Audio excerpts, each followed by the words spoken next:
ನಮಸ್ಕಾರ, ನೀವು ನೋಡ್ತಾ ಇದ್ದೀರಾ ಟೆಕಿನ್ Sajin YouTube channel. So friends, ಇವತ್ತಿನ ಒಂದು ವಿಡಿಯೋದಲ್ಲಿ ನಾನು ನಿಮಗೆ ಎಡಿಟಿಂಗ್ ಆ್ಯಪ್ನ ಬಗ್ಗೆ ಒಂದು ತಿಳಿಸ್ಕೊಡ್ತೀನಿ. ಸೊ ನೀವು ಎಡಿಟ್ ಮಾಡಬೇಕಾದ ಅವಶ್ಯಕತೆ ಇರೋದು, ನೀವೊಂದು ಕೆಲವು ಫೋಟೋವನ್ನು ಕೊಟ್ಟರೆ ಆಟೋಮೆಟಿಕ್ಕಾಗಿ ಎಡಿಟ್ ಆಗುತ್ತೆ. ಅದು ಯಾವ ಆ್ಯಪ್ ಅಂತ ಈ ಒಂದು ವಿಡಿಯೋದಲ್ಲಿ ತಿಳಿಸ್ಕೊಡ್ತೀನಿ, ಮತ್ತು ಯಾವ ರೀತಿ ಎಡಿಟ್ ಮಾಡೋದಂತೂ ಕೂಡ ಈ ಒಂದು ವಿಡಿಯೋದಲ್ಲಿ ತಿಳಿಸ್ಕೊಡ್ತೀನಿ. ಈ ಒಂದು ವಿಡಿಯೋನ ಪೂರ್ತಿಯಾಗಿ ನೋಡಿ, ಇಷ್ಟ ಆಗಿದ್ರೆ ಲೈಕ್ ಮಾಡಿ, ಸಬ್ಸ್ಕ್ರೈಬ್ ಮಾಡಿ, ಶೇರ್ ಮಾಡಿ.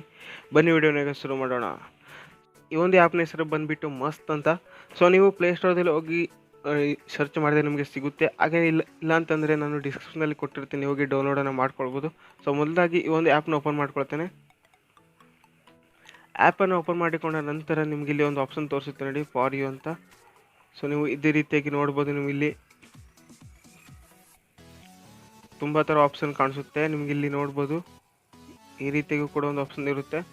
ಸೊ ಇಲ್ಲಿ ಏನಂತ ಹೇಳಿದರೆ, ಯಾವುದಾದ್ರೂ ಒಂದು ವಿಡಿಯೋ ಮೇಲೆ ಕ್ಲಿಕ್ ಮಾಡ್ಕೊಳ್ಳಿ. ಈ ರೀತಿಯಾಗಿ ಕ್ಲಿಕ್ ಮಾಡಿಕೊಂಡ ತಕ್ಷಣ ನಿಮಗೆ ಕ್ರಿಯೇಟ್ ವಿಡಿಯೋ ಅಂತ ಇರುತ್ತೆ ನೋಡಿ, ಅದ್ರ ಮೇಲೆ ಕ್ಲಿಕ್ ಮಾಡ್ಕೊಳ್ಳಿ.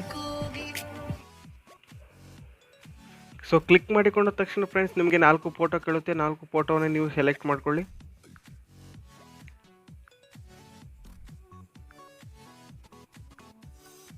ನಾನಿಲ್ಲಿ ಸೆಲೆಕ್ಟ್ ಮಾಡ್ಕೊಂಡಿದ್ದೇನೆ. ನಂತರ ಕನ್ಫರ್ಮ್ ಮೇಲೆ ಕ್ಲಿಕ್ ಮಾಡ್ಕೊಳ್ಳಿ.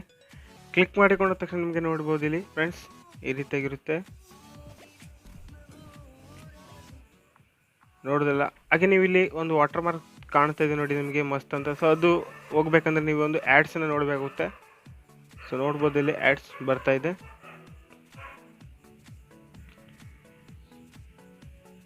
ಸೊ ಫ್ರೆಂಡ್ಸ್, ಇಲ್ಲಿಗೆ ನಿಮಗೆ ಆ್ಯಡ್ಸನ್ನು ಆದಮೇಲೆ ನಿಮಗೆ ನೋಡಿ ಬರುತ್ತೆ ಈ ರೀತಿ ಒಂದು ಆಪ್ಷನ್. ಸೊ ಇಲ್ಲಿ ಆದ ತಕ್ಷಣ ನಿಮಗೆ ಇಲ್ಲಿ ಎಕ್ಸ್ಪೋರ್ಟ್ ಅಂತ ಇರುತ್ತೆ ನೋಡಿ, ಅದ್ರ ಮೇಲೆ ಕ್ಲಿಕ್ ಮಾಡ್ಕೊಳ್ಳಿ. ಸೊ ಆ್ಯಡ್ಸ್ ನೋಡಾದ್ಮೇಲೆ ನಿಮಗೆ ನೋಡ್ಬೋದು ಫ್ರೆಂಡ್ಸ್, ಇಲ್ಲಿ ಎಕ್ಸ್ಪೋರ್ಟ್ ಆಗ್ತಾಯಿದೆ. ಸೊ ಎಕ್ಸ್ಪೋರ್ಟ್ ಆದಮೇಲೆ ನೀವು ಎಲ್ಲಿ ಬೇಕಾದರೂ ಹಾಕ್ಕೊಳ್ಬೋದು, ವಾಟ್ಸಪ್ ಸ್ಟೇಟಸ್, ಇನ್ಸ್ಟಾಗ್ರಾಮ್ ಸ್ಟೋರೀಸ್ ಎಲ್ಲಿ ಬೇಕಾದರೂ ಹಾಕ್ಕೊಳ್ಬೋದು. ನೋಡಿದ್ರಲ್ಲಿ ಯಾವ ರೀತಿ ಎಡಿಟ್ ಮಾಡೋದು ಅಂತ. ಸೊ ಫ್ರೆಂಡ್ಸ್, ಈ ಒಂದು ವಿಡಿಯೋ ಇಷ್ಟವಾಗಿದ್ರೆ ಲೈಕ್ ಮಾಡಿ, ಸಬ್ಸ್ಕ್ರೈಬ್ ಮಾಡಿ, ಶೇರ್ ಮಾಡಿ.